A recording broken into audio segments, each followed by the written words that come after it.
Commissioners Cavell, Here in Ferndale. Charles, Here in sunny Southfield. Gershenson, Here in Los Angeles. Gingell, Here in Lake Orion. Hoffman, Here in sunny or Rose Township. Jackson, Here in Southfield. you, Joliet.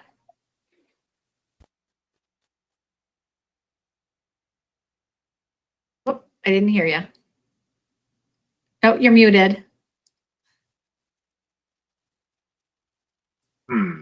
You're in Waterford Township? Thank you. Okay. Kokendorfer, Here in Rochester Hills. ready, Kowal, Here in White Lake Township. Kuhn, Here in Troy. Long,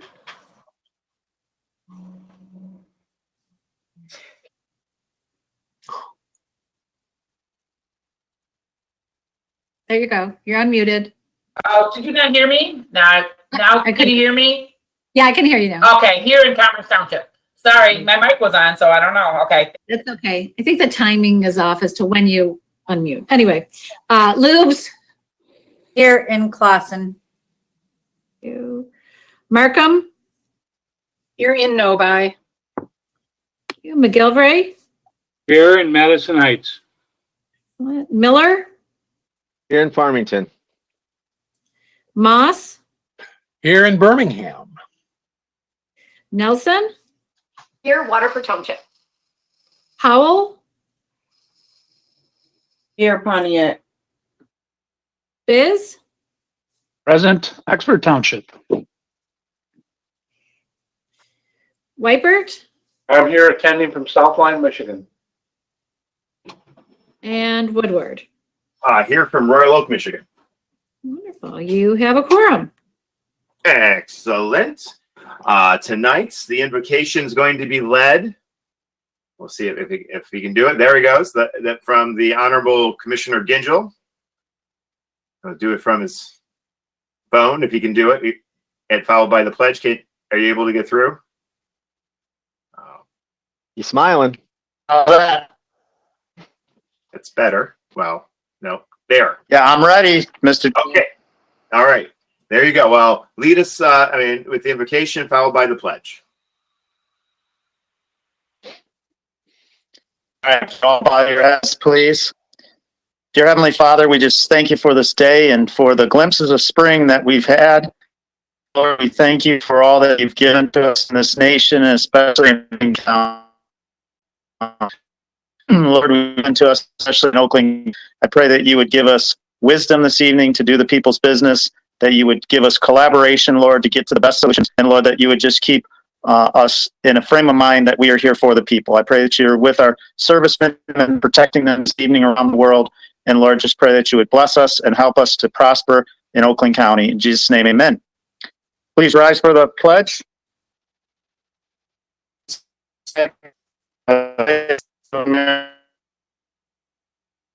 The flag of the United States of America, to the republic For which stands one nation, under God, I pledge allegiance of the United States of America and to the republic For which it stands.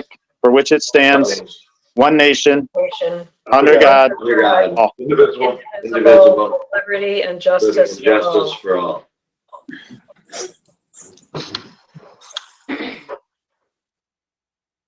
Thank you. All right. Thank you, Commissioner Gingell, for that. That will bring us to approval of the minutes from our February 18th meeting. Is there a motion to approve the minutes? Moved by Commissioner Nelson, seconded by Commissioner McGilvray. Any discussion on the minutes?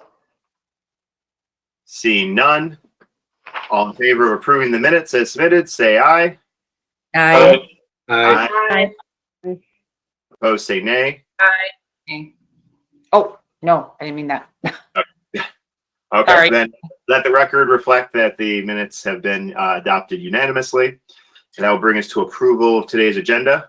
I'll recognize Commissioner Nelson. Thank you, Mr. Chair. There are no items on the suspension list, no requests for the suspensions of the rules, and therefore there are no changes to the agenda. We did it. So Commissioner Nelson moves, approves the agenda as presented, seconded by Commissioner Long. Any further discussion on the agenda? Seeing none, all in favor of approving the agenda, say aye. Aye. Aye. Aye. Opposed, say, opposed, say nay. Let the record reflect that the agenda is adopted unanimously. Bringing us to communications, we have 2 proclamations this evening.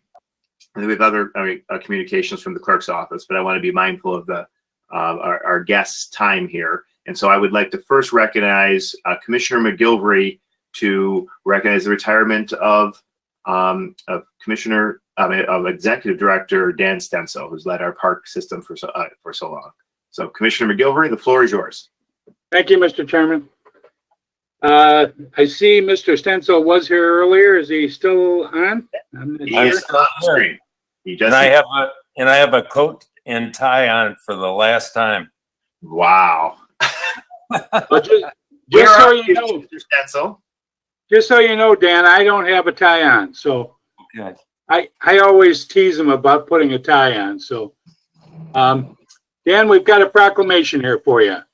Thank you. Whereas we are all indebted to the dedicated and hardworking individuals, such as Dan Stencil, who has committed themselves to improving the quality of life in Oakland County through exemplary service to the public sector. And whereas Mr. Stencil began his career with Oakland County Parks in 1977 as an assistant park supervisor at Independent Oaks County Park. In 1981, he was promoted to general maintenance mechanic at Springfield Oaks. In 1982, Mr. Stencil was promoted to recreation supervisor. And then he was promoted to the chief of parks in 87 and to administrator of parks and recreation operations in 99. And whereas in 2006, Mr. Stencil was hired as executive officer of the Oakland County Parks and Recreation. He oversees the operation of 7,000 acres across 14 parks, manages an annual budget of $28 million, and supervises 75 full-time and 600 seasonal staff. Under his leadership, OCPR has provided positive outdoor recreation experiences for 2 million people that visit Oakland County parks each year. And whereas during Mr. Stencil's tenure, the park system has seen many significant changes and improvements. In September of 2020, Oakland County Parks opened Holly Oaks, which is an off-road vehicle park, a 106-acre facility located in Holly and Groveland Township. Other notable accomplishments include the acquisition of additional parkland for Catalpa Oaks County Park in Southfield, Red Oaks Dog Park in Madison Heights, Independent Oaks County Park in Independence Township, increasing programming and special events for individuals with physical and cognitive disabilities, enhancing park systems accessibility through the construction of Paradise Peninsula at Waterford Oaks, and a universally accepted playground at Waterford Oaks, and assuming operation of both the Oakland County Farmers Market and the Red Oaks Nature Center. Whereas Mr. Stencil has shared his extensive experience and expertise in the field by serving in numerous leadership roles for parks and recreation professional organizations, including the Michigan Recreation and Parks Association, also known as MParks, the Michigan Association of County Parks and Recreation Officials, the National Recreation and Parks Association, and the American Academy for Parks Recreation Administrators. And whereas Mr. Stencil holds a master's degree in recreation administration from Western Illinois University and a bachelor's degree in park management and recreational planning from Northern Michigan University. He is also a certified Parks and Recreation professional and holds a certified Parks and Recreation executive designation from the National Parks and Recreation Association. Whereas we join with his family, friends, and colleagues to thank Dan Stencil for his leadership and 43 years of exemplary service and dedication to the Oakland County Parks and Recreation. Now, therefore, David T. Woodward, Chairman of the Oakland County Board of Commissioners, and myself, together, we, with the entire Board of Commissioners, do hereby proclaim special commendation to Dan Stencil, and we wish him the best in his retirement. Great job, Dan. Thanks so much. Yeah. Thank you, commissioners, staff, and Oakland County residents. I can truly tell you it's been an honor and a privilege to serve the residents of Oakland County for the past 43 plus years as a team member of the Oakland County Parks and Recreation Commission. As I look back on my career, I have been blessed to serve with hundreds and literally thousands of Board of Commissioners, full-time staff, part-time staff, and volunteers that were totally committed to the mission and the goals for the park system, which has brought to our residents innovative and world-class facilities, programs, and services over its 55 years of operations. With the recent approval at 76+% of the parks millage, the Oakland County Parks and Recreation Commission is poised for greater achievements in the years ahead. And as I move on to the retirement phase of my career and life, I would like to share some wisdom that was imparted on me on multiple occasions in my life from two incredible life coaches and philosophers, my parents. They said, everything you do in life is the portrait of who you are as a person. Autograph everything you do in life with excellence. I thank you for this recognition, and thanks for all the memories, and I certainly will miss you all. Take care. God bless. God bless. Thank you. Thank you, Dan. It has been a tremendous honor to work with you all these years, my entire time here on the board. Someone who was born in 1976, I can literally say you've had a positive impact on someone who grew up in these parks, and been able to enjoy and see its growth and expansion and its renewed relevance going forward. You've put it on a great path, and we are so indebted to you. And it's hard to imagine that like this moment has come, but I know that you will remember us, visit often, enjoy us, and in the cold months, we might visit you. So it's congratulations. Congratulations. Thank you. Yeah, Commissioner Gershenson wants to say something. Thank you. I just wanted to give a special thanks to Dan. Several years ago, I chaired a childhood obesity conference and really began the quest to bring healthy lifestyles to Oakland County, and we established a Healthy Oakland Partnership Committee that still exists today. And anytime we would ask for any assistance from parks, we got it.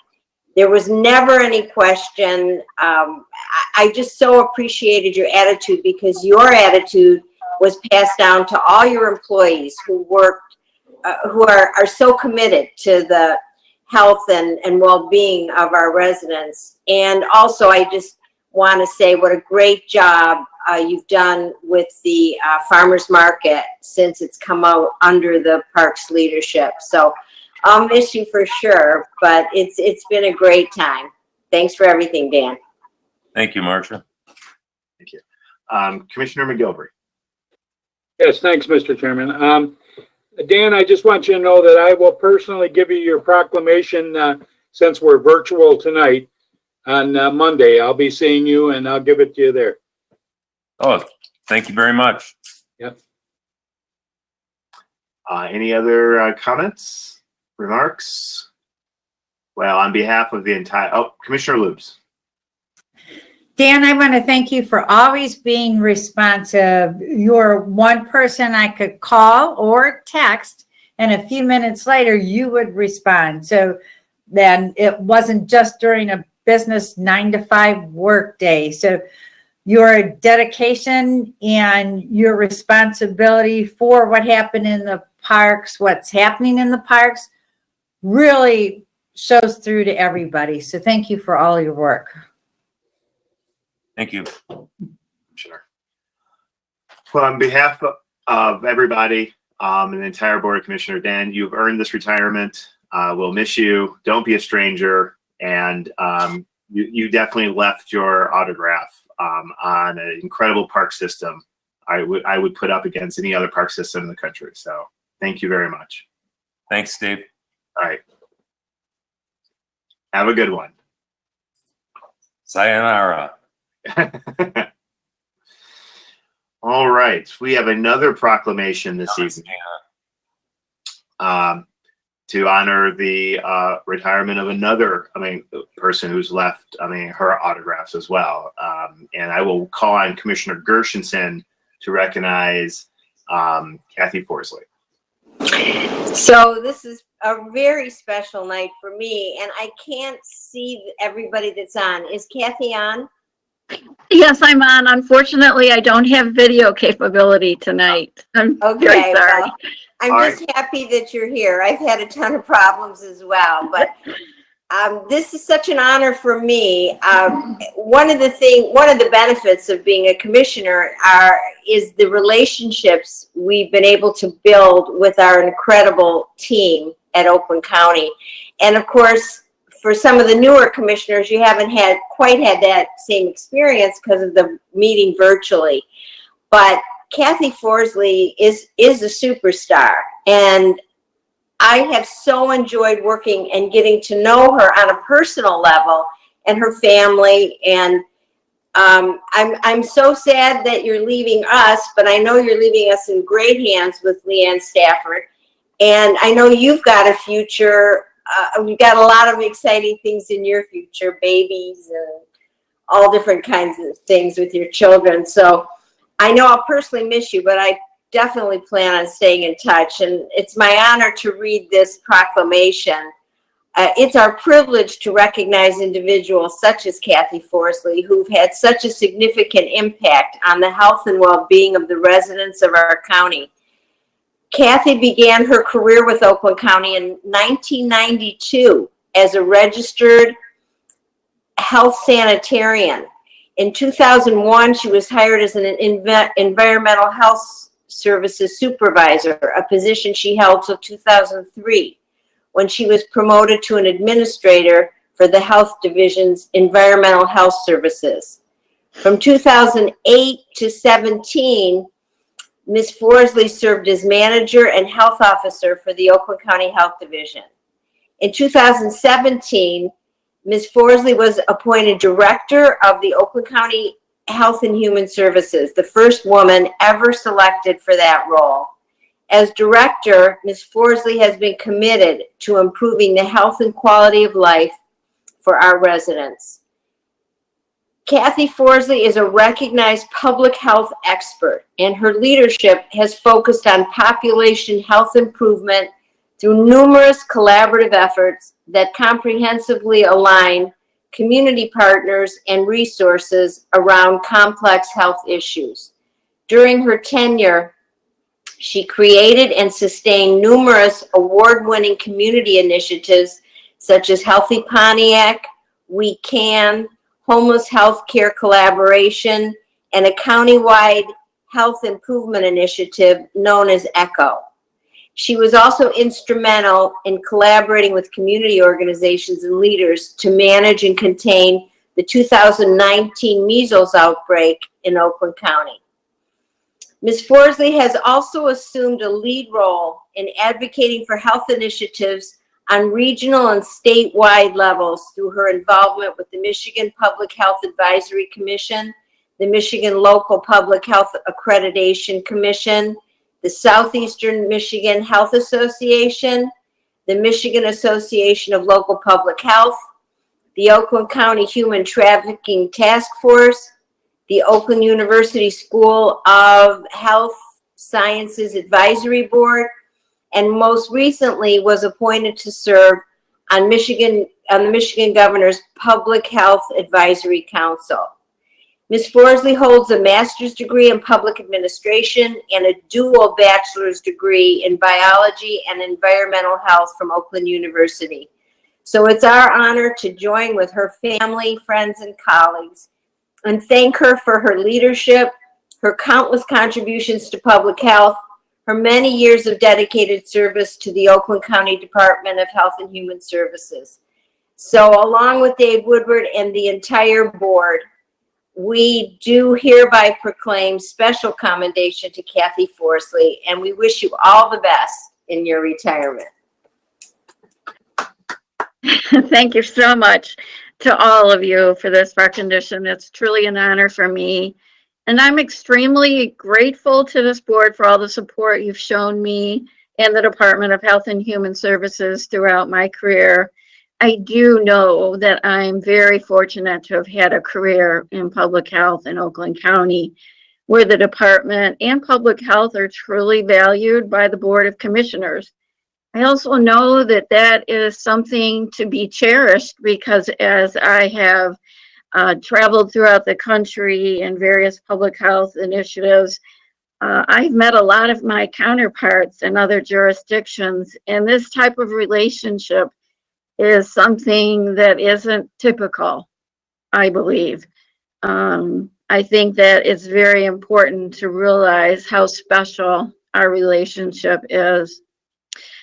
As a board, you've been so instrumental in creating and supporting a strong public health infrastructure through your funding support, even hands-on engagement with a number of the health divisions collaboratives that many of you have participated in, and also in relaying important public health messaging to your communities. That is so valuable to us.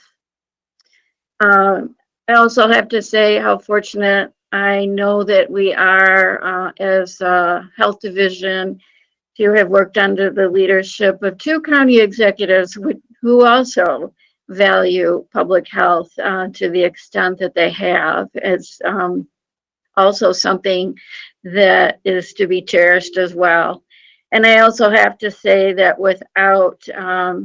I'm very fortunate to have worked alongside a skilled and committed workforce that is really pretty well known for their excellence in services that they provide our community and their readiness to respond to public health issues.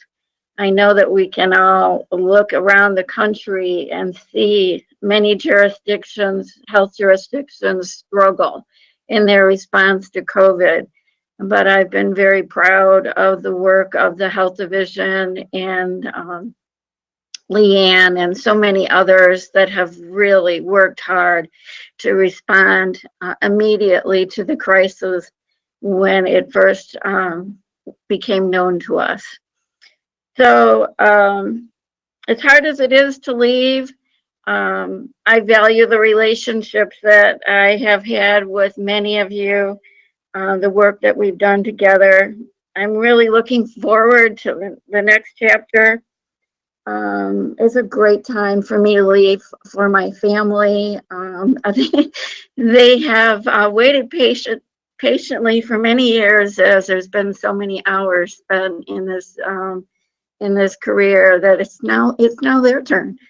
So I'm looking forward to that. And also I'm really excited and looking forward to witnessing Leanne Stafford taking over my role and taking the department to the next level to meet the public health challenges and demands of today and tomorrow. So thank you all very much. I really appreciate everything.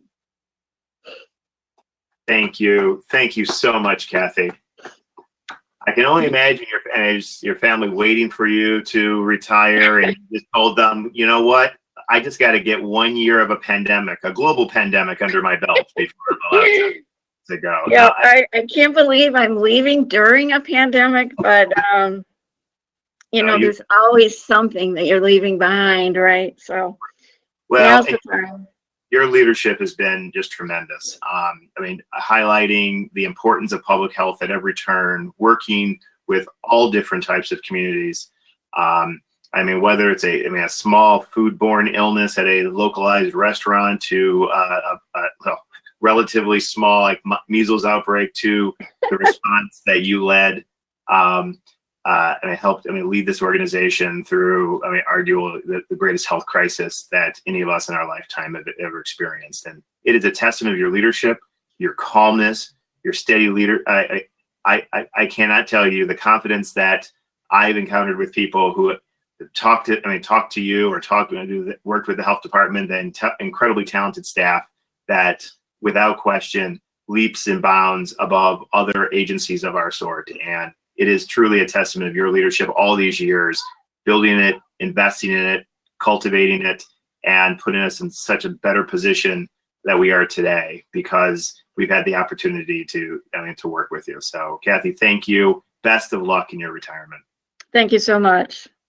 Take care. Is there anybody else I want to say a couple additional words? Otherwise, Kathy's going to get on with her retirement. All right, I think we're good. Kathy, best of luck. Don't be a stranger. We look forward to seeing all the wonderful, great things you're going to do next. Thank you. All right. Thank you, Kathy. Thank you. All right, will bring us to the other communications we have tonight, and so we've got quite a few. And so I'm going to turn the reins over to our clerk that will read a number of communications. Okay, thank you, Mr. Chair. I'm going to try and get to the meat of many of these so that I'm not reading all the flowery language because there is quite a stack today. So hopefully that's okay with everybody. Sure. First one, February 22nd, 21, from Dave Coulter, Oakland County Exec, appointing Mr. Brian Richard of Farmington Hills, Michigan, to the Regional Transit Authority Governing Board with a term expiring March 31st, 2022. And he shall take and subscribe the oath of office required by law. March 8th, 2021, from Dave Coulter, Oakland County Exec, appointing Pete Mena to the Claims Review Committee, with continuing until it becoming effective immediately, continuing until 12/31/2022. Reappointing Gordon Snavely to the Claims Review Committee, becoming effective immediately and continuing until 12/31/2022 from County Exec Coulter. For the Brownfield Redevelopment Financing, in accordance with the Brownfield Redeveloping Financing Act, and in regards to the Brownfield Governing Board, Oakland County Exec David Coulter is authorized the appointment of Michael Spiz and the reappointments of David Woodward and Ann Jameson Urena to the terms listed below. Dave Woodward and Michael Spiz, 1-year term, and Ann Jameson Urena, a 2-year term. And he asked for the confirmation of these appointments from the board. Oakland County Exec, Dave Coulter, March 8th, reappointing Bob Tira to the Library Board as chair. That appointment shall become effective immediately and continue until 8/24/2025. From Chair Woodward, appointing the following to the Oakland County Community Development Citizens Advisory Council, for a term ending December 31st, 2022.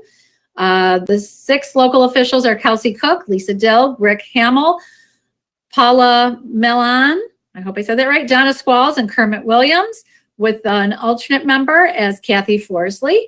And the 10 citizens at large, which we have 9, Autumn Butler, Latina Denson, Monique Guerrero, Derek Hale, Tylene Henry, Elizabeth Kelly, Dan Martin, Leah McCall, and Sarah Mae Seward, with one more to be determined. To the appointments to the Community Corrections Advisory Board that expire, this says expire, I guess, to take the place of February 28th, 2021. So these are beginning March 1st, 2021 and ending February 28th, 2022. Representing the County Sheriff's Office, Lieutenant Tom Vita. The County Prosecuting Attorney, Karen McDonald. County Prosecuting Attorney Alternate is Justin Davis. The Chief of City Police Departments, Chief Thomas Lindberg. For the Circuit Court Judges, the Honorable Phyllis McMillan. For the District Court Judges position, Honorable Kelly Costin. The Behavioral Health Provider being Christina Nicholas. Defense Counsel, Jack Holmes. Representing Workforce Development, Mona DeFrancesco. Representing MDOC Probation, Britton Washington. The ex officio member is the Honorable Fred Mester, retired judge. Returning citizen, Earl Burton. Citizen Shelley Weisberg. And for the County Board of Commissioners, Charlie Cavell. And I think this is my last, nope, one more after that. Okay, communication from Gary McGilvray as the chairman of the Oakland County Parks and Recreation Commission, notifying the board of Dan Stenzel's retirement, as you all are aware, and that the OCPR Commission is responsible for conducting a search for and appointing a new executive order. During the search for the new executive officer, they require an interim executive officer, and that they passed a resolution, which I also have in receipt, appointing Susan M. Wells, the existing OCPRC Manager of Parks and Recreation Operations, as the OCPRC Executive Officer position on an interim basis. The appointment begins March 8th and will be in effect until a new OCPR Executive Officer is hired and appointed. And finally, from Chair Woodward, an appointment of James Kraft and Melinda Hill to the Oakland County Historical Commission with a term ending December 31st, 2023. And I believe I got them all. Excellent. Excellent job, Madam Clerk. All right. Can I get a motion to receive the communications? Moved by Commissioner Hoffman, seconded by Commissioner Charles. Any discussion? All in favor of receiving the communication, say aye. Aye. Opposed, say nay. We'll let the records reflect that the communications are received unanimously. Thank you, Clerk Brown, on getting through all of those. That brings us to public comment, and I will turn and check in with our team, Andrea Powers, to see if there's anyone from the public that would like to speak and address the board. We ask any members of the public to limit their comments to 3 minutes, and any topic on the agenda or off the agenda. And Andrea will help lead you through that. Andrea? Yes, we currently have quite a few callers, so we'll get to them first. On the list is Patrick Kittle, the supervisor of Independence Township. Patrick, can you hear me?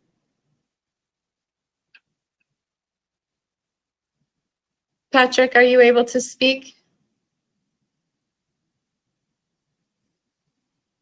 Well, Andrew's checking on that. If Commissioner, if you can mute yourself, it'll make it easier to hear things if you're not speaking during public. Patrick Kittle, are you able to speak?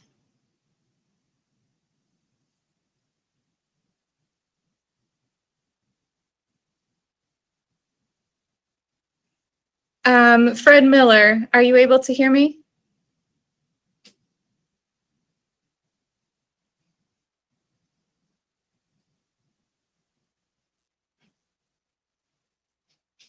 Okay.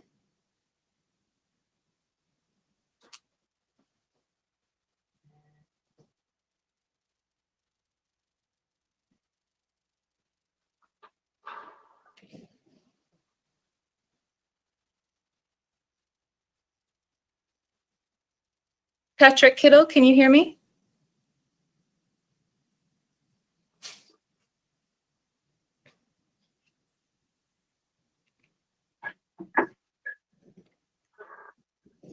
Fred Miller, are you able to hear? Can you speak?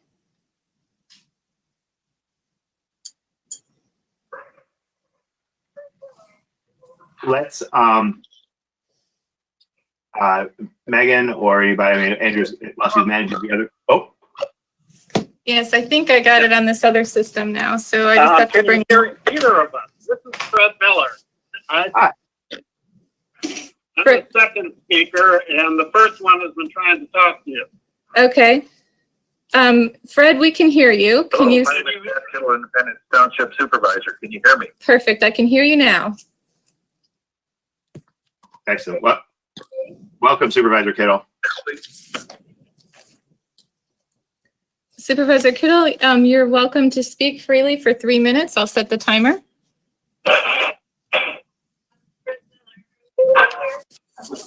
I can hear you. Can you hear me? Yes. Can you hear me? Yes, we can hear you. Andrew was trying to talk to you as well. Yeah, I can't hear it.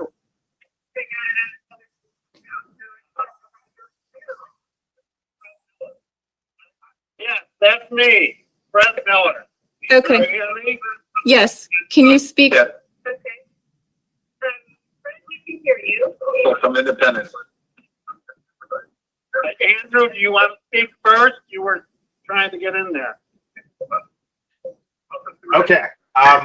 If you can hear me, we're going to start with. Hey, and Fred, let me give a shot here. Again, my name is Pat Kittle. I'm the supervisor for Independence Township, and I wanted to thank the commissioners for allowing me to speak. I wanted to voice my concerns over some issues I heard regarding a roundabout at Oak Hill and Sashabaw. We've been working with the road commission, to try to put together a solution for the health, safety, and welfare of the 50,000 plus residents between Brandon and Independence to handle a very dangerous road intersection. Oak Hill is the border between Brandon and Independence. Sashabaw is the north-south main artery where almost somewhere between 10 to 12,000 commuters a day use that as a primary artery to get to I-75.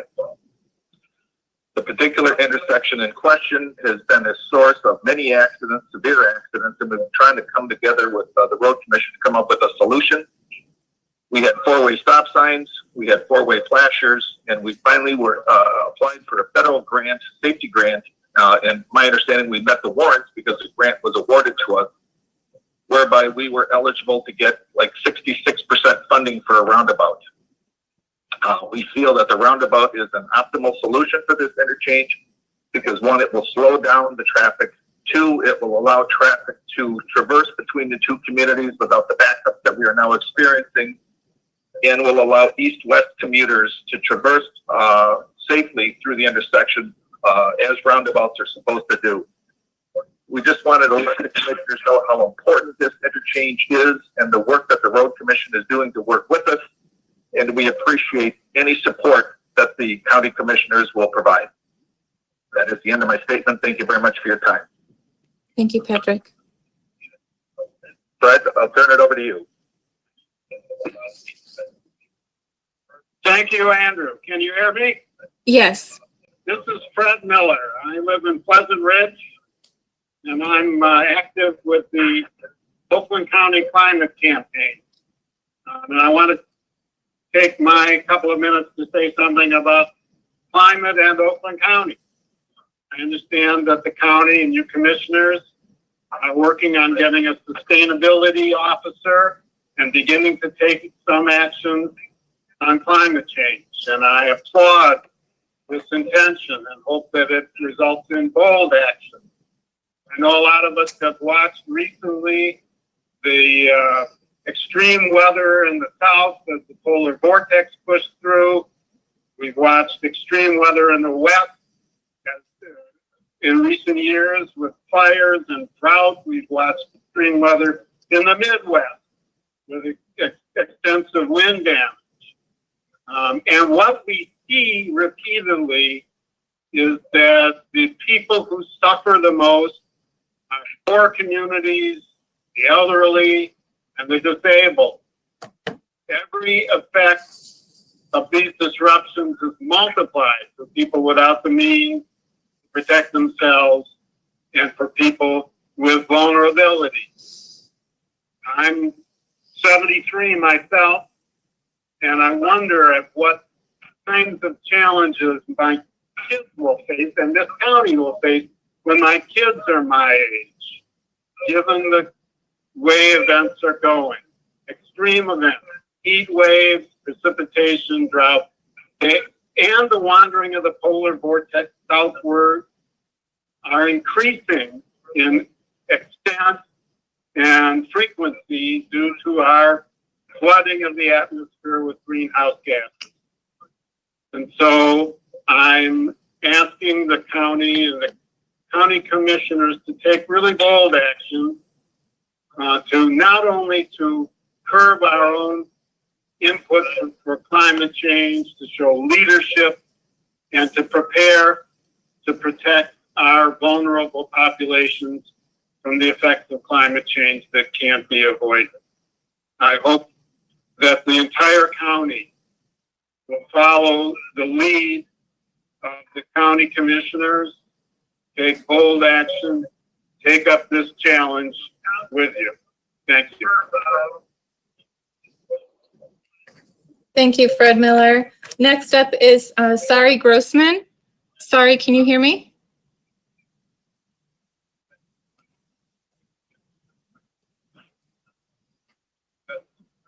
Sari Grossman?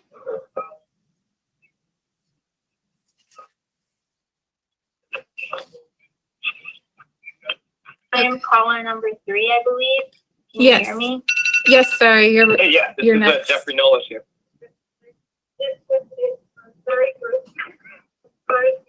Yeah. Yeah, I barely, but I can hear you. My name is Sari Grossman, and I'm a 23-year-old constituent of Oakland County. I'm here today to call for prompt action toward the prioritization of all residents who are disabled, chronically ill, and or have pre-existing health conditions in the COVID-19 vaccine queue, regardless of age.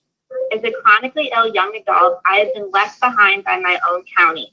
In May of 2020, the CDC released a report stating that hospitalizations were 6 times higher and deaths were 12 times higher among those with reported underlying chronic conditions compared to those with none reported.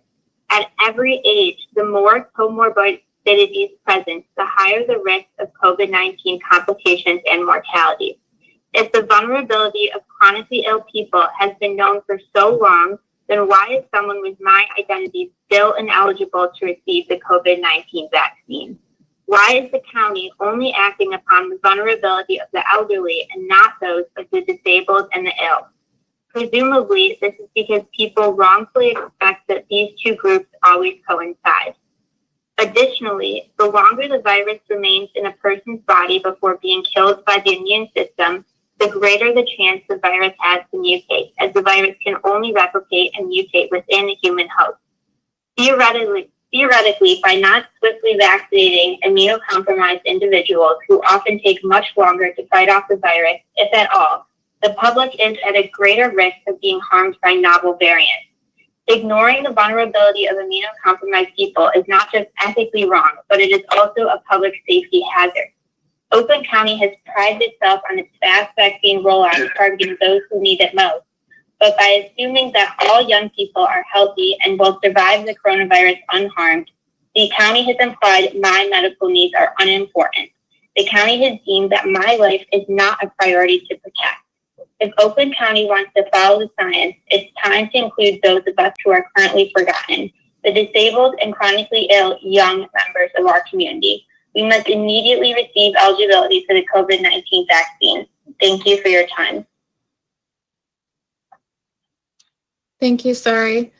Next up is Dessa Cosma. Dessa, can you hear me? I can. Can you hear me? Yes. Fantastic. Thank you. Hi there. Thank you so much for this opportunity. My name is Bessa Cosma, and I am the founding director of Detroit Disability Power. I started DDP 3 years ago for this very purpose, to organize disability community, to bring our stories, our experience, and our wisdom into the democratic processes of Southeastern Michigan.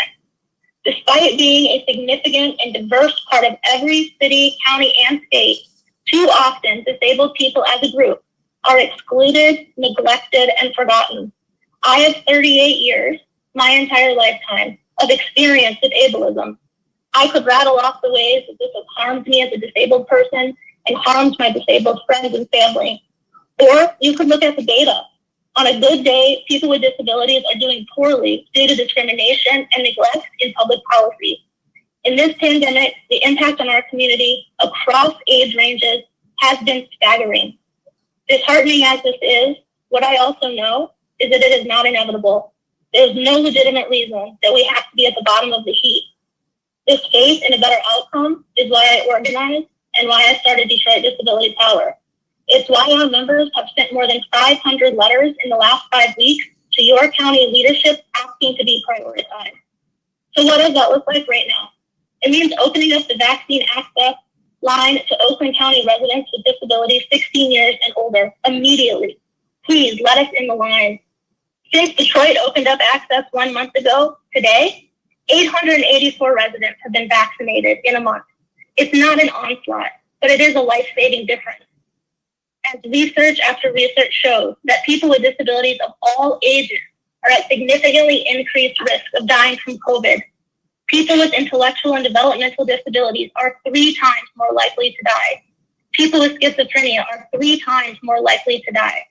People with Down syndrome are 10 times more likely to die. I cannot imagine what could be possibly more compelling than these numbers. Of course, none of us were prepared for this pandemic, but here we are, and hopefully we're learning something. Here's the gist of that. People with disabilities must be considered and planned for before disasters, during disasters, and after disasters. Disabled residents of Oakland County have not yet been adequately considered. It is time. Detroit Disability Power is a resource. We want to be here to help you make this work. Thank you. Thank you, Jessa. And next up is Lisa Brown. Thanks, Andrea.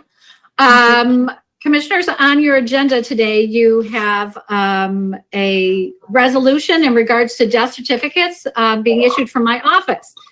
What you may not know is that today is National Funeral Director and Mortician Recognition Day. So I think the timing of that is quite appropriate.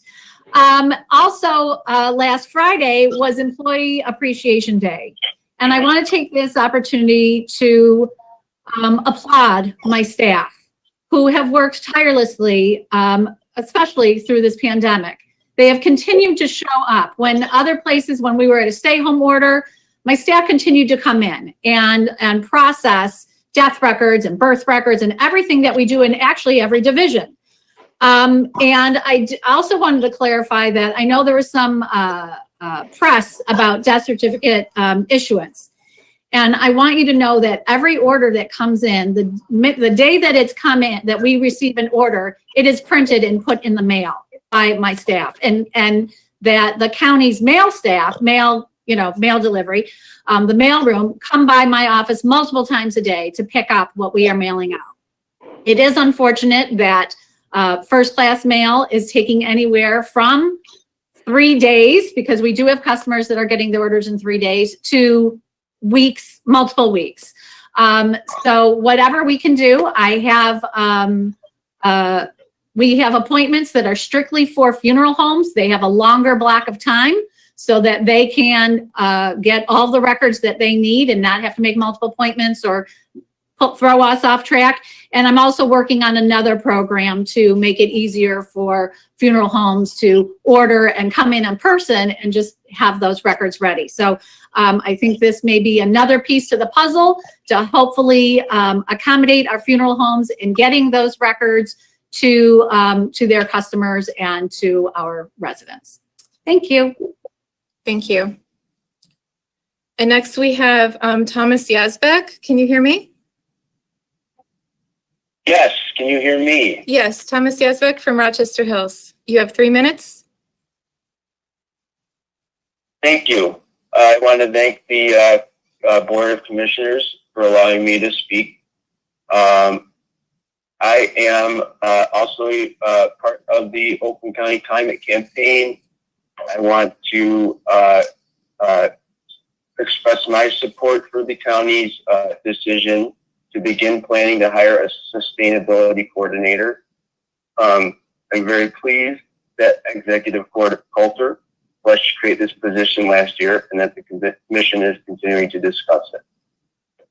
I want to draw attention to an issue that is related to the problem of climate change in Oakland County.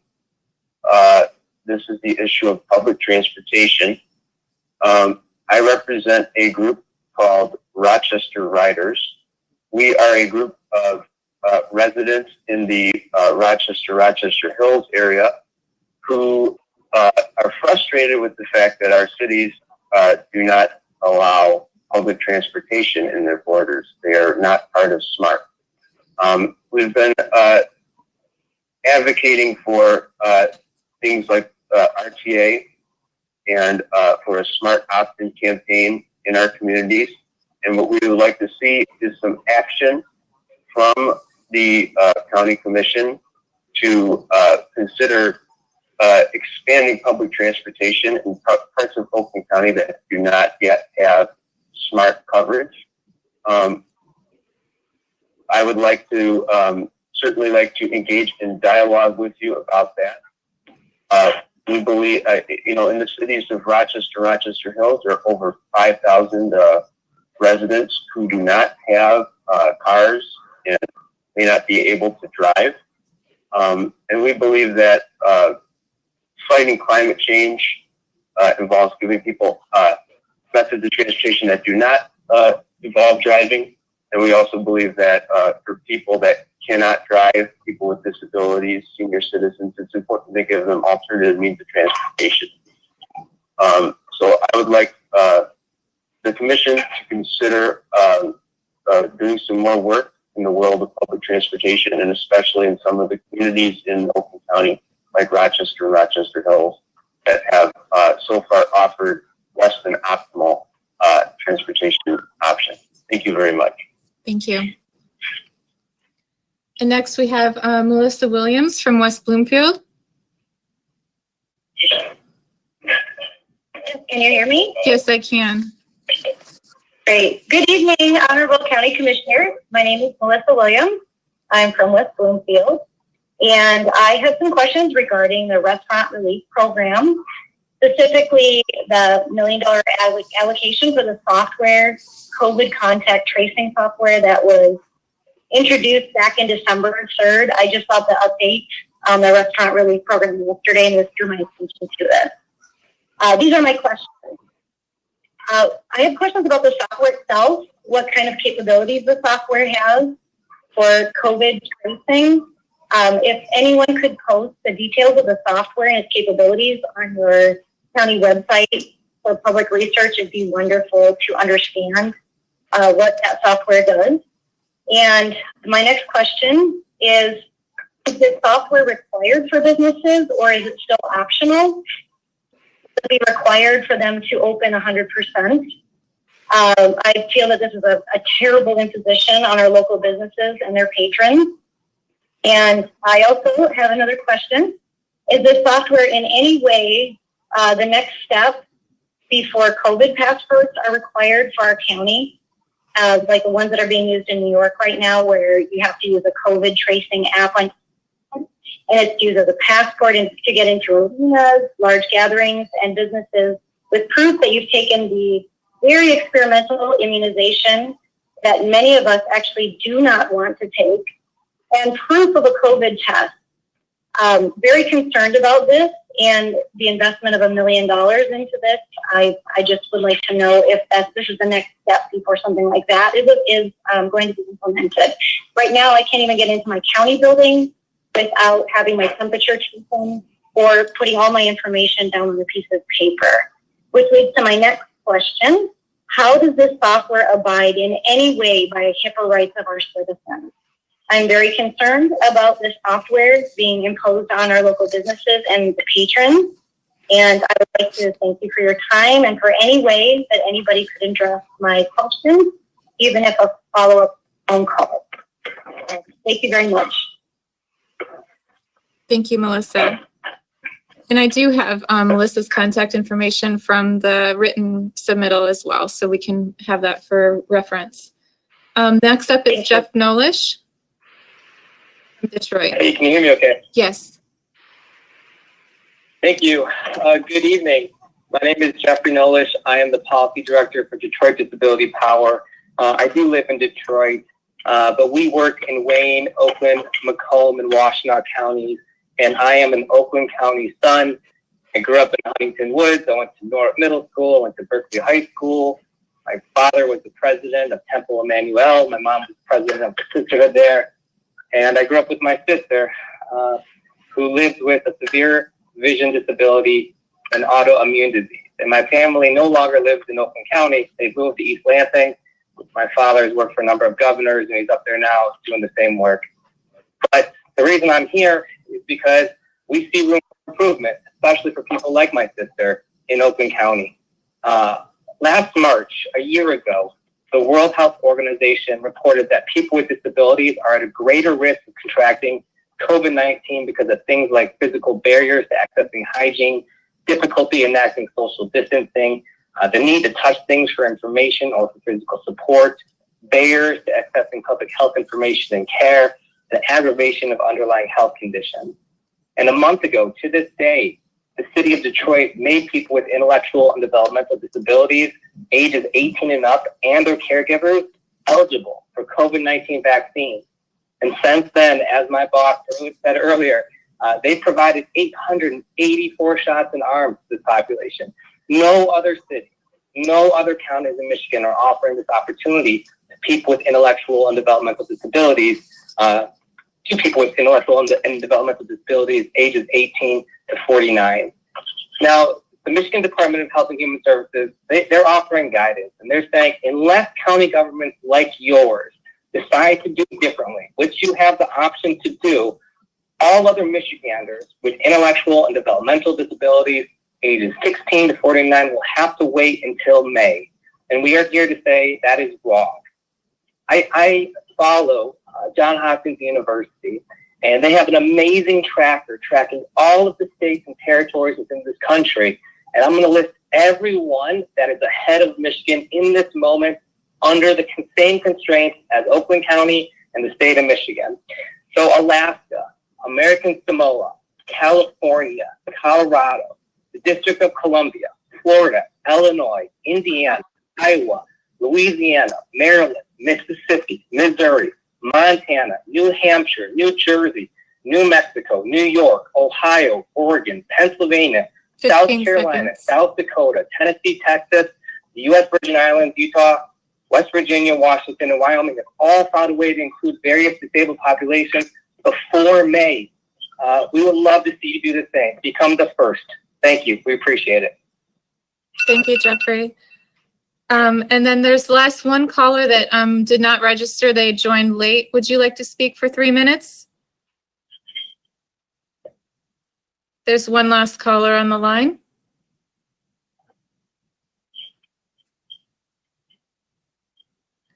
I have several written submissions, so if they decide they want to speak at the end of that, I can open it back up to the people on the line. The first one writes from, it's Donald Shank from Bloomfield Hills. He wants to express his thanks to commissioners for recognition of the 125th anniversary of the founding of the Jewish War Veterans of America. The next written submission is from Elizabeth Hopton from New Hudson. She writes, as a mother who has witnessed her son gasp for air in the throes of an asthma attack, I know too well that my son's lungs, hearts, and other vital organs depend on clear air to function. We simply cannot take our air for granted. Or if we do, it's at our peril. It's why I applaud the commissioners for signaling early on this commitment to strengthening its goal for net zero renewable energy by 2030. Thank you for working as quickly as possible towards solutions for climate change in Oakland County. The next written submission is from Rob Guznek. He writes, good evening. Since 1996, Copper Hills Estates has been in development. Court ruling by the Oakland County Judge Deborah Tyner required both Addison Township and Wright Development to meet agreed upon elements for completion of the housing project. One of those elements was that 16 homes of state of the development would be connected to sewage treatment plant once it was up and running. No building permits would be granted to phase 2 of the development until the temporary multifamily septic field is connected to the sewage treatment plant. We here are 24 years after the temporary septic field was built and 20 years after the sewage treatment plant was made operational, and the connection of these homes has still not been completed. Residents near the septic field are tired of the runaround from the Oakland County Health Department in Addison Township. There is no reason for the septic field should be in operation. Township officials did not provide due diligence in providing the proper management of its project, and we are requesting assistance from the county to assist in having not just this issue, but other elements such as water test wells and water quality monitoring implemented. Our board have taken a stand to enforce the judge's orders. The reason behind their decision, the developer has not had the funds to do this. Financial hardship has never been a decision-making element in any other business or single-family home construction project. You do it as what is required, put up your surety bond, and get to work. However, Addison Township looked the other way, gave back over $100,000 in surety bonds, money issues, building home permits, phase 2 construction, while forgetting about the water test wells, yearly water testing, and hook up to the homes of Hemlock Court to the sewage treatment plant. Can you please investigate this matter with the community group's assistance and pressure out local leaders to engage, making sure what was requested of the developer is completed as soon as possible? Can the county complete the work and assess the developer ad valorem assessment to recover the cost of the construction? Residents surrounding Copper Hills need your assistance. Please help. We FOIA'd all the documents and can show gross oversight by our officials. Regards, Rob Guznek, John Fredericks, Daniel Wisnick, Jay Sandler, Paul Ubler, and Phil Nolson. The last written submission is from Tamika Kitchen Spruce. She writes, hello, Board of Commissioners. My name is Tamika Kitchen Spruce. I'm writing today to ask you to prioritize vaccination for people with disabilities living in Oakland County now. People with disabilities like Down syndrome, autism, and other developmental disabilities are at high risk of dying and contracting the disease. I understand that vaccines are still limited at this moment, but if you open this to us, it allows us to at least get in line to take the life-saving shot. Thank you. And I will just open it up to the last caller that's on the line. Would you like to speak for 3 minutes?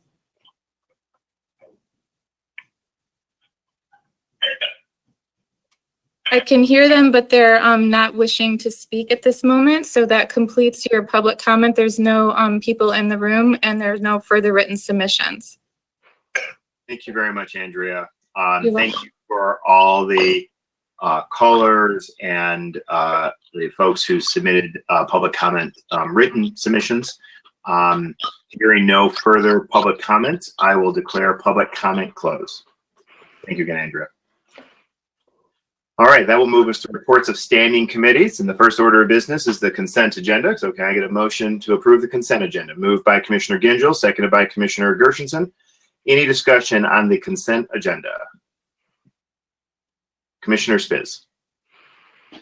Thank you, Mr. Chair. There's a few resolutions in here declaring like March 2021 as Women's History Month and March 2020 as Developmental Disabilities Awareness Month. I don't believe we were given the opportunity to sign on to those.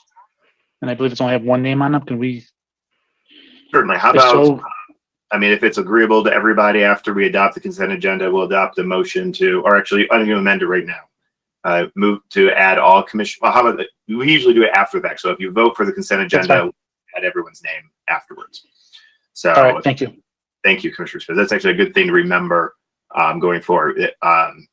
We just remind commissioners, we're trying to move these all through the committee process so that we're not suspending rules at the end of the meeting. And one of the shortcomings might be that we don't get everyone who wants to co-sponsor these things. So we can do a better job there and definitely create the ability for everyone to be able to sign on. Any further discussion on the consent agenda? Seeing none, Madam Clerk, will you please call the roll on the consent agenda? On the consent agenda, Commissioners Charles? Yes. Gershenson? Yes. Gingell? Yes. Barely heard you. Hoffman? Yes. Jackson?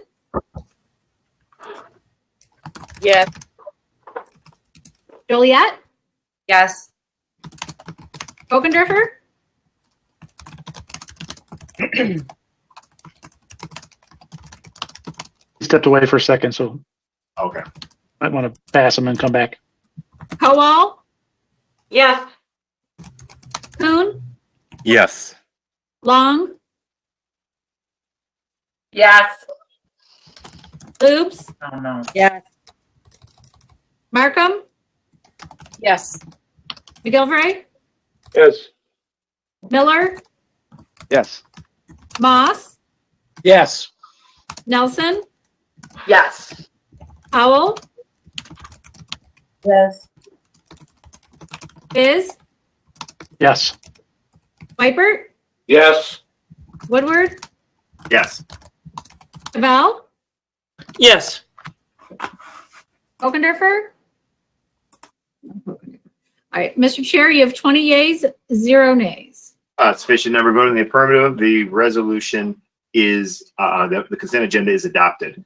We're going to get a motion by Commissioner Spiz, seconded by Commissioner Wiper for items A, B, C, and D under the legislative affairs. Those are all the commemorative resolutions that we adopted. If you to add the name of all commissioners who voted in the affirmative for the consent agenda. Any discussion? All in favor, say aye. Aye. Aye. Aye. Opposed, say nay. Let the record reflect that we've added the name of all commissioners to all the commemorative resolutions this evening. And to the one person out there who's violently tapping your keyboard, shh, mute yourself. I know who it is because your screen kept lighting up. But just be mindful, we can hear you. Let's move to the regular agenda. And I will call on Commissioner Miller for the Economic Development Infrastructure Committee. Commissioner Miller. Thank you, Mr. Chair. I have one item on the regular agenda today. Facilities Management, Facilities Planning and Engineering, Board of Commissioners, COVID-19 configuration for auditorium project. Mr. Chair, I move the recommended adoption of the foregoing resolution. Commissioner Miller moves, seconded by Commissioner Nelson. Any discussion? Commissioner Spiz. Thank you, Mr. Chair. I'm in opposition of this resolution. I think it's a little late in the game, and I don't think it actually protects our staff within the building because we didn't do anything within the legislative area. It only puts partitions, I'm going to call them, within the auditorium and into the conference rooms. At this point, by the time the project gets kicked off and initiated, you're probably looking at another couple weeks. And if we continue on this glide path that we're going down, I think it's a waste of $25,000 from the county money. Thank you, Commissioner. Any further discussion? Commissioner Gershenson.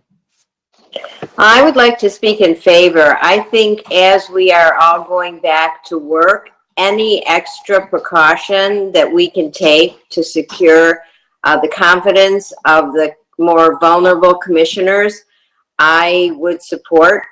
And if there's other necessary improvements that we need to make for our staff, I definitely think we should bring them forward.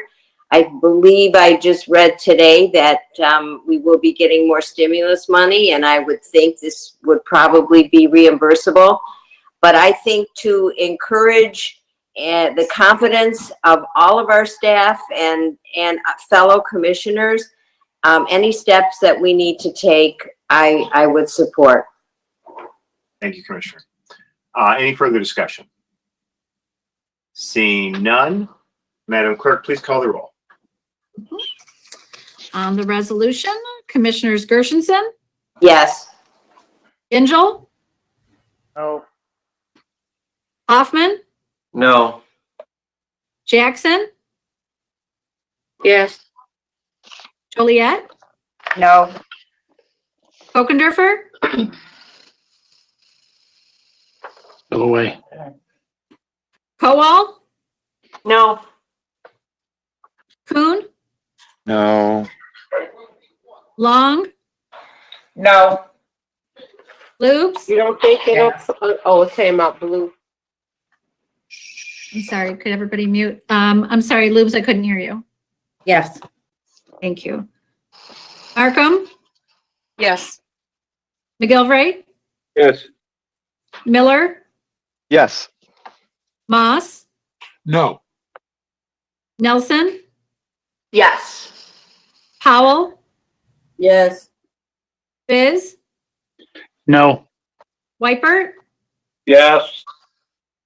Woodward, Yes. Cavell, Yes. Charles, Yeah.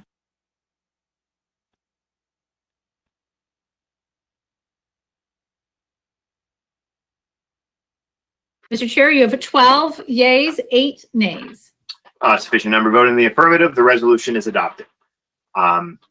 Commissioner Miller, is there any further items? That concludes my report for the Economic Development and Infrastructure Committee. Thank you, Chair. Thank you, Commissioner.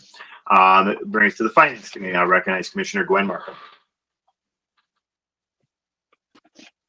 Yeah, thank you, Mr. Chair. I have 2 items on the regular agenda today. The first is entitled Information Technology, Approval of Public Safety Communication Systems First Responder GPS, Safety Channel, and Governmental Non-First Responder Radios. Mr. Chair, I move to recommend adoption of the foregoing resolution. Commissioner Markham moves. Is there a second? Second by Commissioner Long. Any discussion? I believe Commissioner Kokendorfer had, there's an amendment on this, but Commissioner Spivey. Yeah, I have his amendment. Yeah, he's stepped away, so I'm going to do his amendment. Commissioner Kokendorfer would like to make an amendment. It's on page 361 of your packet to add an additional be it further resolved. And I believe there's also a friendly amendment to this one, if I'm not mistaken, to add more police officers after firefighter. Correct, I believe. Yep. Does everyone see it in their packet? If not, we can read it. Mike Spitz, can you just read the amendment, please? The whole thing, isn't it just short? It's Thank you. just short. Be it further resolved that the Oakland County Board of Commissioners hereby request Oakland County's Department of Information Technology, in coordination with appropriate stakeholders, to further research the potential purchase of a personal accountability system for first responders that would, for example, provide a notification to an incident commander when a firefighter or police officer is motionless and may need assistance. Moved by Commissioner Spiz, seconded by Commissioner Moss. Is there any discussion on that? Seeing none, Madam Clerk, please call the roll on the amendment. Amendment. Commissioners Gingell, Yes. Yes. okay, thank you. I can just hear you. I gotcha.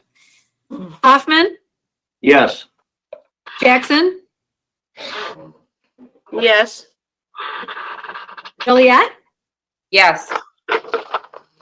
Kokendorfer, Kowal, Yes. Kuhn, Yes. Long, Yes. Lubes, Yes. Markham, Yes. McGilvray, Yes.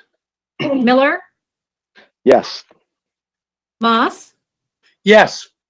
Nelson, Yes. Powell, Pass. Biz, Yes. Wipert, Yes.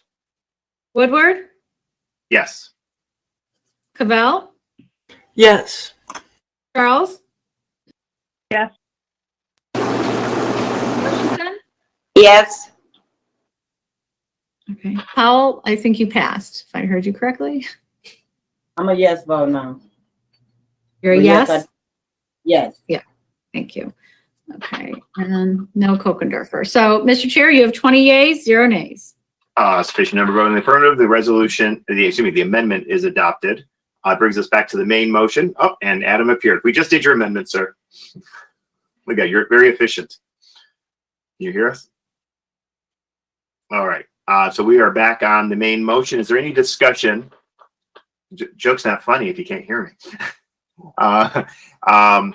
We're back to the main motion. Is there any discussion on the resolution? Seeing none.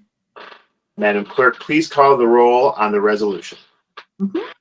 On the resolution, Commissioners Hoffman, Yes. Jackson, Yes. Joliet, Yes. Kokendorfer, Yes. Kowal. Kowal, Sorry, yes. Yes. Kuhn, Yes. Long, Yes. Loops, Yes. Markham, Yes. McGilvray, Yes. Miller, Yes. Moss, Yes. Nelson, Yes. Powell, Yes. Spiz, Yes. Wipert, Yes. Woodward, Yes. Cavell, Yes. Charles, Yes. Gershenson, Yes. Gingell. Yes. Mr. Chair, you have 21 yeas, 0 nays. Sufficient number voting in the affirmative, the resolution is adopted. Brings us back to Commissioner Markham. Thank you, Mr. Chair. The next item is information technology approval of public safety communication system countywide public safety aware answering point voice data audio recording / archive system. Mr. Chair, I move to recommend adoption of the foregoing resolution, which was very hard to say. Moved by Commissioner Markham, seconded by Commissioner Kowal. Any further discussion? Seeing no further discussion. Madam Clerk, please call the roll. On the resolution, Commissioners Jackson,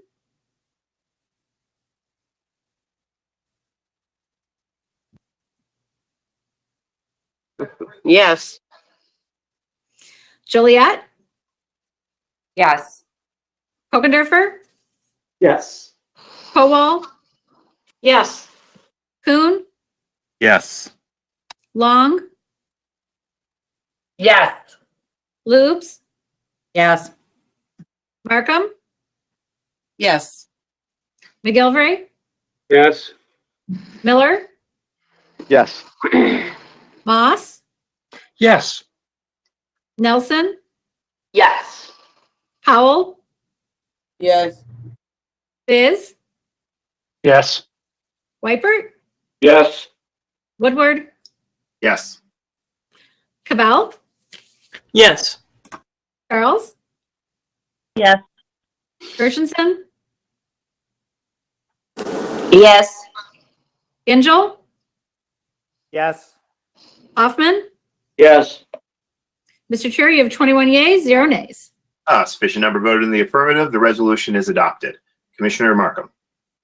Mr. Chair, that concludes the report of the Finance Committee for tonight. Thank you very much, Commissioner. I'll bring us to the Legislative Affairs and Government Operations Committee. I'll call on the Chair of the committee, Commissioner Kristen Nelson. Thank you, Mr. Chair. I have 2 items on the regular agenda today. The first item is titled Parks and Recreation Commission approval of 2 easements at Independent Oaks County Park. Mr. Chair, I move to recommend adoption of the foregoing resolution. Moved by Commissioner Nelson, seconded by Commissioner Joliet. Any discussion? Seeing no discussion, Madam Clerk, please call the roll. On the resolution, Commissioners Joliet, Yes. Kokendorfer, Yes. Kowal, Yes. Excuse me. Yes. Kuhn, Yes. Long, Yes. Loops, Yes. Markham, Yes. McGilvray, No. Miller, Yes. Moss, Yes. Nelson, Yes.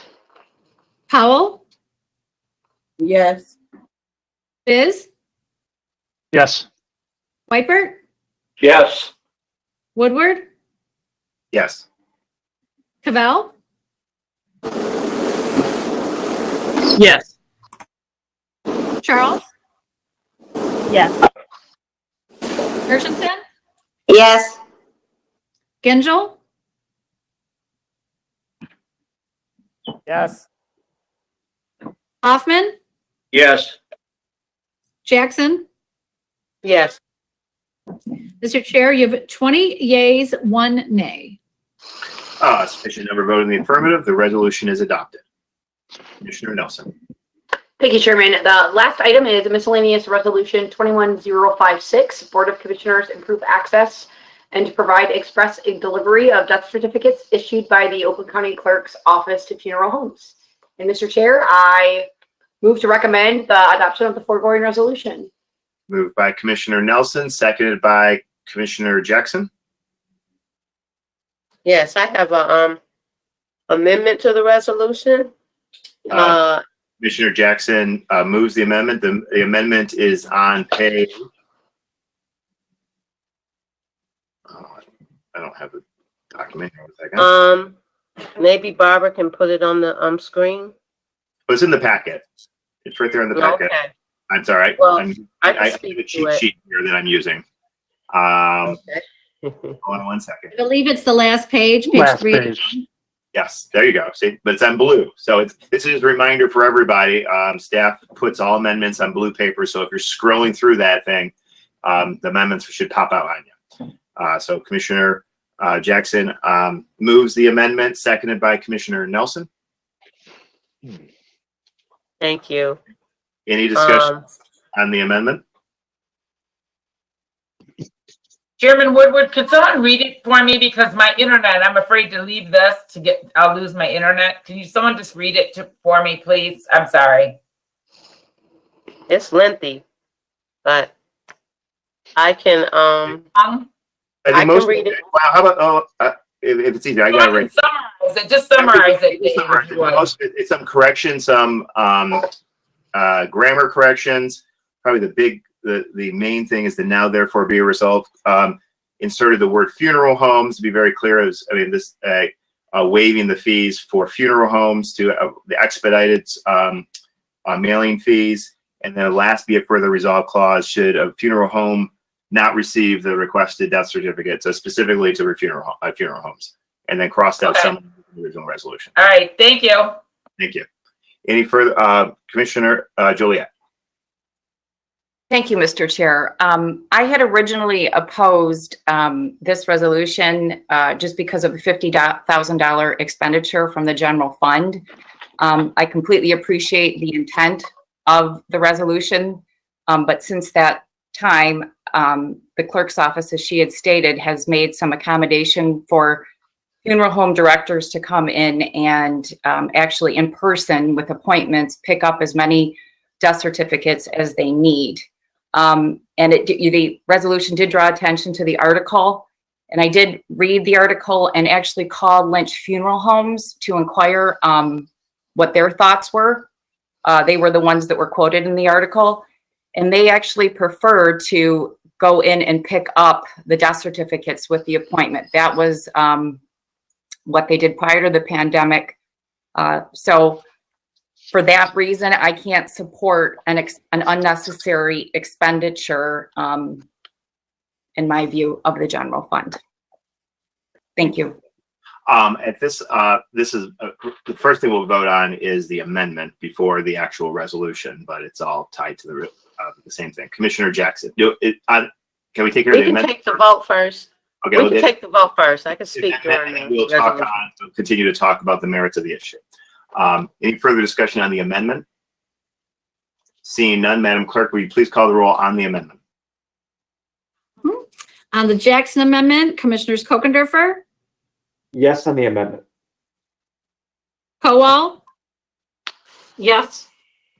Kuhn, Yes. Long, Yes. Lubes, Yes. Markham, Yes. McGilvray, Yes. Miller, Yes. Moss, Yes. Nelson, Yes. Howell, Yes. Biz, Yes. Whiteford, Yes. Woodward, Yes. Cabal, Yes. Charles, Yes. Gershenson, Yes. Gingell, Yes. Hoffman, Yes. Jackson, Yes. Joliet. I'll vote yes on the amendment. Mr. Chair, you have 21 yeas, 0 nays on the amendment. Sufficient number voting in the affirmative, the amendment is adopted. That brings us back to the main motion. I believe Commissioner Jackson had her hand up, and then followed by Commissioner Long. Commissioner Jackson. Thank you. I just want to say the origins of this resolution were brought forth by concerns for funeral home owners, the same concerns that were brought forth in the newspaper article. I'm happy that the clerk has offered an additional resource for our funeral home to be able to make an appointment, because they did not have those appointments in the numbers that were needed for them to operate their businesses properly. I know that Clerk Brown has reached out to the funeral home in my district, Kemp Funeral Home, and she expressed that to me. She also expressed, if we're going to have appointments, that we should continue that process, which is a process improvement post-COVID. However, as far as mailing and having the opportunity to use overnight mail in cases where they're going to be mailed versus using the postal service is a optimal solution, especially since it helps provide the customer service that our funeral home operators need at this time.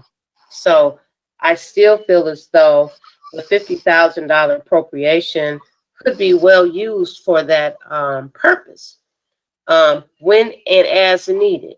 I'm not sure of all it's going to take for the clerk's office to make it happen, but at the same time, I feel as though her staff is competent and astute enough to do so. So that's what I wanted to speak on. I'm going to be supporting the amended resolution as it stands. Thank you.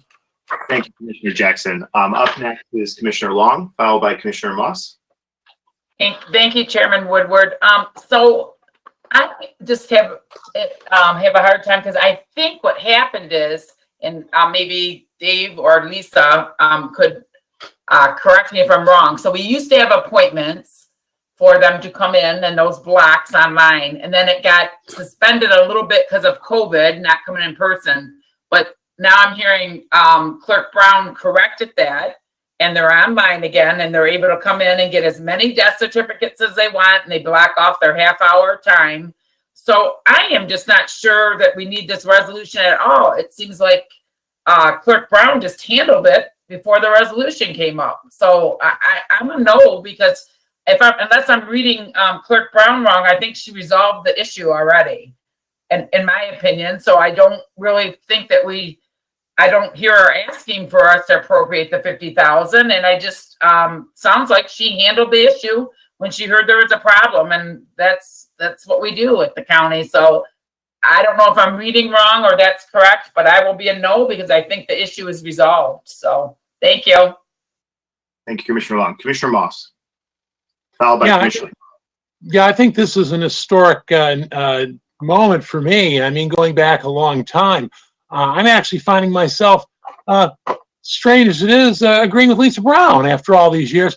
The deal is that this sounds like there was a problem that we're trying to address, and a problem that has basically already been solved and addressed. That due to the exigencies of the COVID virus and the shutdowns and all, there were some problems. They've now been resolved by the clerk and the clerk's office. And why spend the $50,000 that we don't need to do and direct the county clerk to do this? It sounds like money we don't need to spend for a problem that's already basically been solved. I'm going to be voting no. Thank you, Commissioner Moss. Commissioner Powell, followed by Commissioner Gingell. Commissioner Powell. To let my colleagues know, the situation has not been 100% resolved. She has put in measures just recently over about probably last month to address the issues that came from my district and also Commissioner Jackson district. I would like us, and I will ask for my colleagues to rethink about your vote, because until we know that it actually has been handled, and our constituents and our funeral homes are getting better customer service, I think to say that it has been resolved is not accurate. I have called my funeral homes to just follow up. Yes, we have put in certain measures, but we are in trial and error to see if that operation or whatever she set up is going to properly work and be self-sufficient for what our funeral homes need, so that they don't get backed up and we don't have any other situations or complaints from them like we had over the last couple months. So no, that issue has not been resolved. And that is why we did put this measure in. And especially since we still have delays at the post office, that's another reason why we asked that we put this money just aside to make sure that we, moving forward, don't see these issues arise. So as of right now, the clerk's office is in monitoring, I guess you can say, with us monitoring to see how those processes that she did put in place just recently are going to, if they're going to even work and be self-sufficient for that department and our funeral homes to not feel like or experience the issues that they had before. And also, we just recently had a discussion about this, and there's still a tech issue that she is researching so that our website will be in compliance, so our funeral homes can properly request however many, I guess, to start that process. So if they are planning to pick them up, they can pick them up, or if they want them mailed, they can be mailed. But our website was not up accurately, was not set up accurately for our funeral homes to do proper requests. So no, this situation is not resolved. Thank you. Thank you, Commissioner Powell. I got Commissioner Gingell, followed by Hoffman, and then Cavell. Commissioner Gingell. Thank you, Mr. Chair. Hopefully you can hear me okay.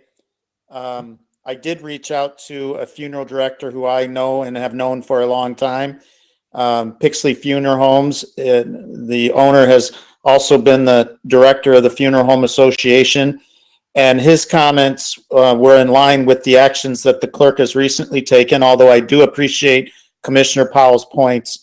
But the suggestion to me was, if you're going to allocate $50,000, figure out how to utilize it to allow the funeral homes to come into the county and pick up the death certificates, or allow them to certify them at their own location, which is probably a little bit harder. Suggesting things even like a pickup type environment that you have at Home Depot, where there's no physical contact needed, perhaps. So my suggestion would be that we allow the clerk flexibility in how the money is used, rather than just dictating overnight mail. Thank you, Commissioner Gingell. Commissioner Hoffman, followed by Cavell. I was just going to say that it does sound like Clerk Brown has solved the problem. We should give it a little time to work itself out before we spend $50,000. And maybe this should be put off to the next meeting and then have a report back. I also am curious, did this go to the Finance Committee? Do we do that before we decide to spend $50,000? To Commissioner Hoffman, to that point, I mean, through the policy committee up to a certain threshold, the committee can recommend the appropriation that brings it to the full board. And what amount is that? I'm sorry, I forgot. Now you're asking, I think it's 250,000. Okay, thank you. Commissioner Cavell. Yeah, thank you, Chair. I, like a lot of our Republican brothers and sisters talking about this, was kind of surprised to see $50,000. But one thing that was made clear to me was that it's up to an allocation up to. And so that I think should calm a lot of our fears that if in fact this problem is solved and there's no need to actually spend that money, well, then we won't. So there's that. And then second, just on a personal note, my dad passed away on December 24th. So I've seen the trials and tribulations and how tough this sort of navigating this thing can be. So any way to make it easier on people, especially in one of the richest counties in the country, the richest in the state, now more than ever seems like it makes sense. Thank you. I put myself in the list after Cavell, so I think Commissioner Hoffman for a second time, I'll come back to you. But I think, Commissioner Cavell, I highlighted a point. This is an up to. So I don't know if the problem's solved or not. I think that there's a lot of argument to be made that anything that we can do to minimize traffic into the building is still good from a public health perspective, at least for, the foreseeable future until it is deemed safe and appropriate not to need appointments to come into the building. If it is a problem that is solved and funeral home folks are very comfortable making their appointment and coming in, they won't spend the dollars. I would even go as far as to say that if there's a better use of these dollars that come forward, I know I certainly would welcome, flexibility to be given to the clerk to use these dollars at a future date when an idea is brought forward. I think it's appropriate. If there is no need and there's no demand for it among our funeral homes, no one's going to draw the money. That number, I can just, why the $50,000 number? We just didn't know exactly how many would hit. So as a number to be able to float us to the end of the fiscal year. Also noted that this would be an expense that would be fully reimbursable in terms of COVID-related dollars because it's literally put in place to not require people to come in for official records. So I will be supporting it. Commissioner Hoffman for a second. Oh, there you go. Well, moved around. There you go. For a second time. Thank you, Chairman Woodward. First, Charlie, I give you my condolences for the loss of your father. I've been there. It's a terrible time. Secondly, I move that we push this off till the next meeting and see if the problem's been solved, get a report back. Commissioner Hoffman moved to postpone. Is there a second? Seconded by Commissioner Spiz. All in favor of postponing, say aye. Aye. Aye. Aye. Those opposed to postponing, say nay. Nay. Nay. The nays have it. Any further discussion on the resolution? Commissioner Charles, followed by Commissioner Long. Thank you, Chairman. I do have unreadiness due to the information that we all received today from the clerk. I will say that I feel like some communications have broken down. Certainly, I'd like to think that we, as a legislative body, would make a good, safe effort to reach out to any kind of decision makers to get their buy-in. We all know that top-down, or at least I know top-down doesn't always work. And so the information the clerk provided today, I would have loved to have heard on Tuesday during caucus or even today during caucus, but unfortunately, I heard it today during public comment and have yet to be able to discuss it with my colleagues in terms of if that's a full-blown solution, if that's just a Band-Aid. And then also the notion that we brought something to the attention of the clerk and it was going to be a resolution and efforts were made to try to rectify and solve portions of that. Again, I will look for this to happen before it makes its way to us to have to vote on.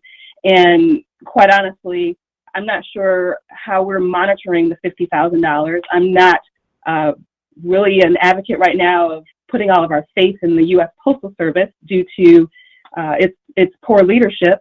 And so I'd like to know how we monitor for this metered postage. And again, the threshold of $50,000, I have no qualms with, but I'm just concerned of how we are able to keep an eye on what's it going towards.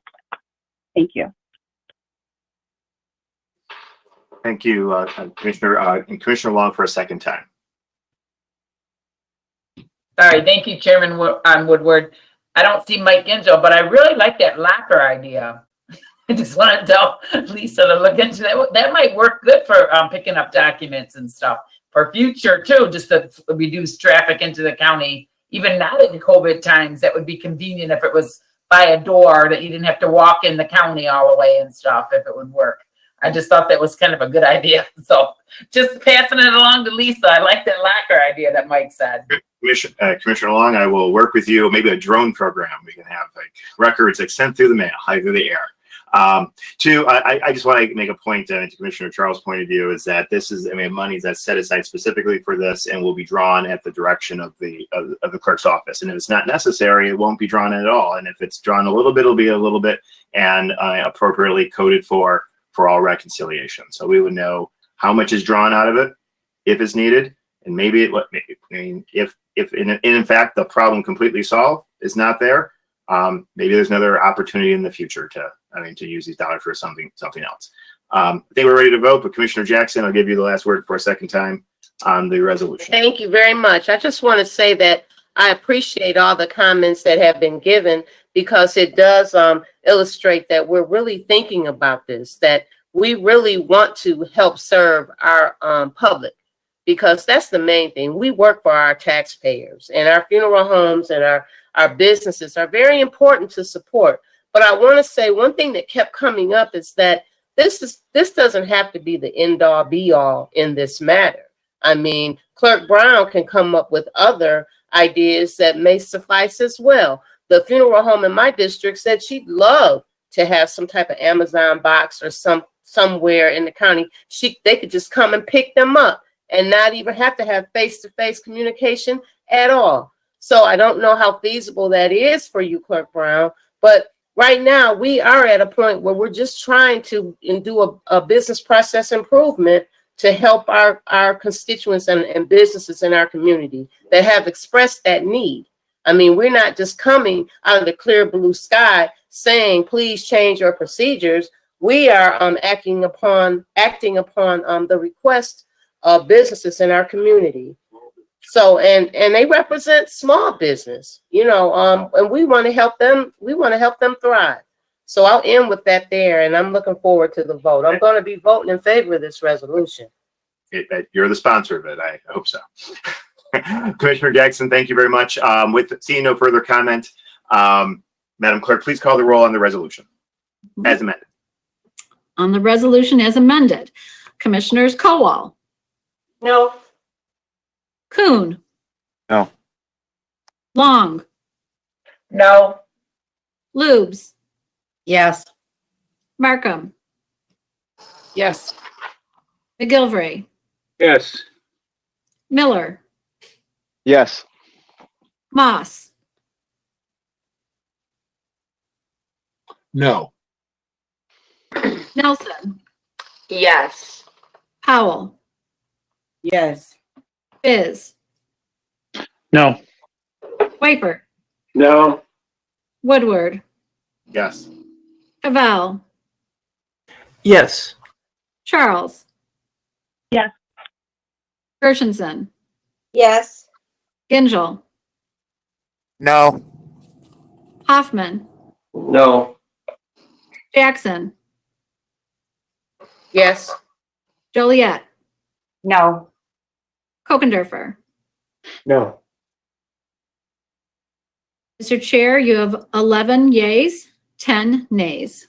A sufficient number voting in the affirmative, the resolution is adopted. Commissioner Nelson, is there any further business on your committee?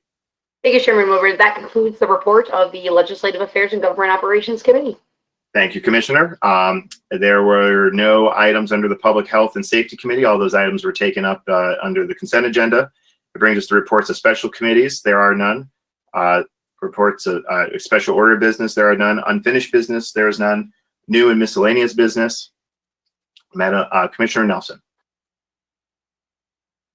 Oh, you're on mute. Thank you.